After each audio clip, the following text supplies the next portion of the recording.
Hello and welcome to another Raggy's Beers, Wines and Spirits review. Today I'm going to be reviewing this fella. Made by the West Berkshire Brewery for Marks and Spencer's. And it's Vienna Lager. Although on the back it says about this beer. The lager and beer, you know, it's hilarious, isn't it?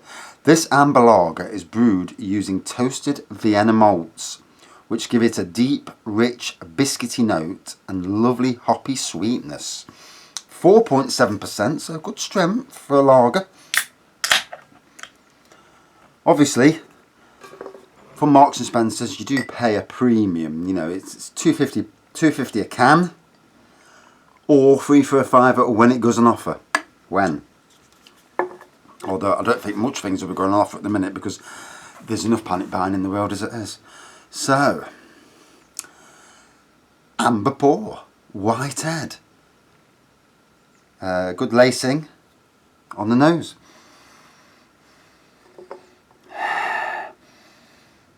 Definitely malty, really malty. Quite a dark malt aroma for a lager. That's different.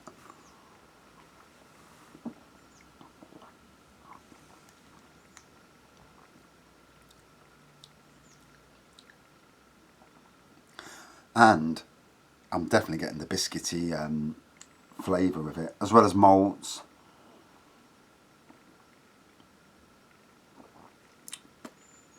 First time I've had this, gotta be honest. There was a big range review last year at Marks and Spencer's. I walked in one day and there was a ton of new beers. And if you're anything like me, you see a ton of new beers, you go, woof, womp, womp, womp. End up spending about 46 quid in there just on beers, and I didn't get them on offer either. It was most guttering. I go in every now and again, but there's no big range reviews at the moment, and I think for the foreseeable future there may not be any range reviews until this coronavirus thing blows over. I mean, bloody hell, I think we're getting to the scary side now of it. Schools have just closed. Just listen to that on the news, which it's not for key workers and vulnerable children. And vulnerable children are the ones that can't go anywhere else. I'm sure they can't go anywhere else but the grandmas and granddads. You don't want any young children near old people at the moment. Old people, sadly, need to isolate. And although it's not just old people, you know, obviously there's a lot of bands of people out there that need to isolate. I work in a workplace where there's 4 of us, and even in such a small workplace, and I work outside all the time, my chances of catching this are extremely low because I work outside, so I'm in the fresh air all the time. But it's still a bloody war, you know. My wife suffers with asthma. And it's a scary time for us all. And, what's to say, in a few months we might all be thinking, bloody hell, what was all that fuss about? Let's hope we are. I mean, at the moment there's something like 2,000 people with it and 104 deaths. But they're saying it's going to go up quite by a lot. I mean, they're looking at 50,000 deaths, and that's just a figure plucked out of the air. I mean, how do you know? You know.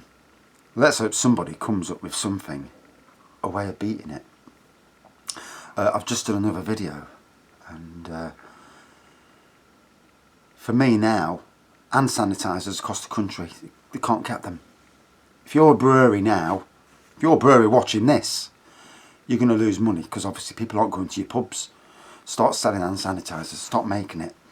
I'll tell you now that you know, people will order from you. You know, if you're going to try and save your businesses, and this is key all across the country, people's businesses, I think it'd be a great thing. If you distill gins anyway, if you do, like home brewers as well, if you distill anything, you can sell it as hand sanitizer.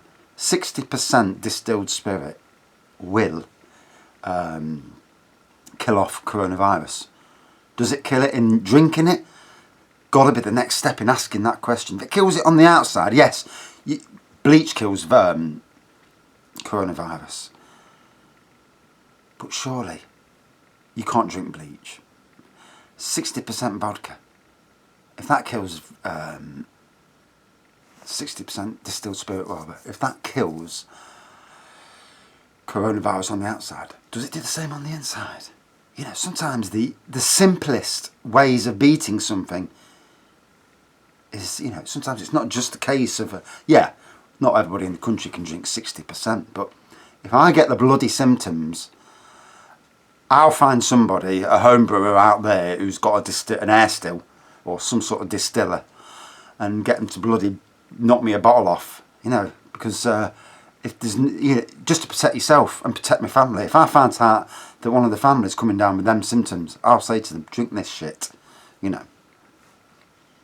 You try everything, don't you? Take paracetamol, don't take ibuprofen. Anyway, back to the beer. Yeah, very different.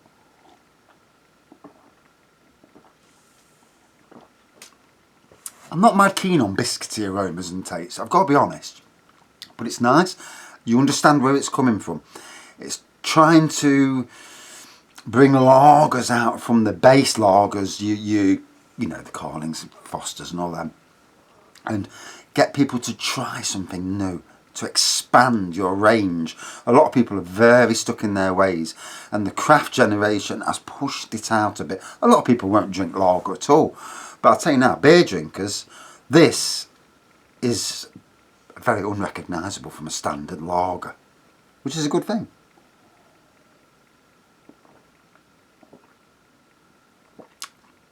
Got a nice twang when you drink quite a bit of it. Still getting that biscuity and malt, both the aroma and the taste.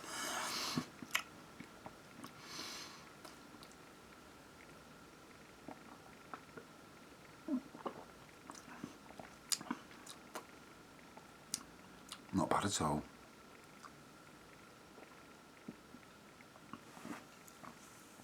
Until you drink too much, it goes down the wrong hole. Oh, Jesus Christ. I'm coughing. I ain't got coronavirus, well, not that I know of anyway. Whew. Bloody hell.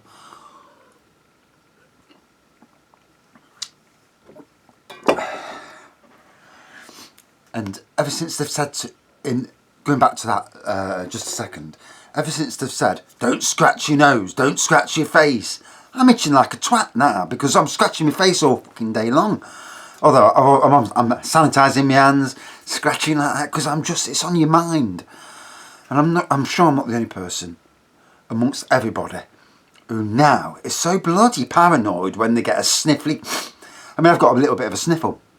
But say you get, all of a sudden you get a little bit of sore throat for 5 minutes and you're thinking to yourself, Jesus Christ, I was working earlier, I'm pushing the mower and I've got a sweat on and I'm thinking, bloody hell, am I getting a fever? It's not good for somebody who suffers with anxiety, I'll tell you now. So, West Berkshire Brewery, brewed exclusively for Marks and Spencer's. Yeah, very nice. Good aroma, malt biscuit on the taste, and a really interesting craft lager. Pushes the envelopes more towards what beers are. So if you're a beer drinker and you don't like the sound of it because it says lager, ignore that. Bang on. Out of 5 then, especially if you're a lager drinker, you need to try these lagers. Explore the craft lager range. Out of 5 then. 4.4 out of 5. Very nice. Right. I'm back in the house, so I'll get a bollocking off the wife. Thanks for watching. See you soon.